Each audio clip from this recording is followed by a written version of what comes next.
கஷ்டப்பட்டேன். ஒரு நாள் கூட முடியல. எல்லாமே தலைகீழ மாறிடுச்சு.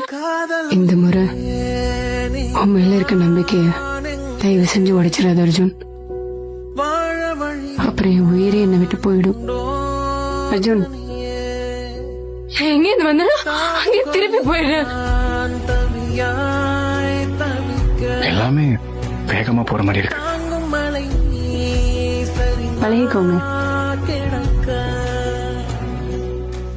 கல்யாணத்துக்கெல்லாம் பிளான் பண்ணும்ல, என்ன ட்ரெஸ் எடுக்கிறது, என்ன கலரு, இப்படி எல்லாம் நிறைய இருக்கு. நம்ம லைஃப்ல யார் இம்பார்ட்டன்ட்டோ அவங்க மட்டும் போதும். அவங்க ஆசீர்வாதத்தோட சிம்பிளா சின்னதா நம்ம கல்யாணம். இந்த உலகத்துல எனக்குன்னு யாருமே இல்லாத மாதிரி இருந்தது. ஆனா இப்போ இந்த உலகமே எனக்காக இருக்க மாதிரி தோணுது. நான் ரொம்ப சந்தோஷமா இருக்கேன் அர்ஜுன். உன் கண்ணிலே தெரியுறீனா எவ்வளவு சந்தோஷமா இருக்கேன். தேங்க்ஸ். இது நாள் வரைக்கும் ரீனா கிட்ட சொல்லாம இருந்ததுக்கு. உங்க 3 பேர்கிட்டயும் ஒரு விஷயம் பேசணும். It's time to say that and it's my secret. அது நான் சொன்னா நல்லா இருக்காது. அவங்க வீட்டுல கத்திட்டு வரப்ப கூட எனக்கு அர்ஜுன் கல்வி யோசிச்சு. ரீனாவ லைஃப்குள்ள நீங்களா வர்றதுக்கு முன்னாடியே சம்வேர் நான் லைஃப்குள்ள போயிட்டேன்.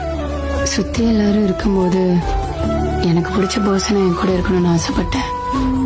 அதான் அர்ஜுனை கூப்பிட்டேன். என் அம்மா அப்பா இருந்திருந்தா ரொம்ப சந்தோஷப்பட்டிருப்பாங்க. இப்படி உங்க பையன் சந்தோஷமா இருக்கத பார்த்து அவங்களும் இப்ப சந்தோஷமா தான் இருப்பாங்க. நீ இதெல்லாம் பண்ற, அப்புறம் வேற யாரும் உனக்கு இதெல்லாம் பண்ணுவாங்க? யாருக்குமே சொல்லாம அப்படியே கேப்ல முடிவு பண்ணிட்டல. என்ன நம்ப, அதோட வலி எப்படி இருக்கும்னு எனக்கு நல்லாவே தெரியும். என் லைஃப் இப்ப சரியா போல. நான் நல்லாவே பார்த்துப்பேன். என் லைஃப்ல இருந்தா ரீனா, உனக்கு அந்த வலிய நான் இருக்கிற வரைக்கும் தரமாட்டேன். கூட எனக்காக இல்ல.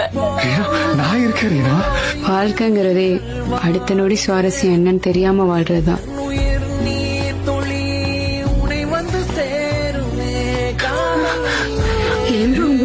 பார்க்க கூட பிடிக்கல.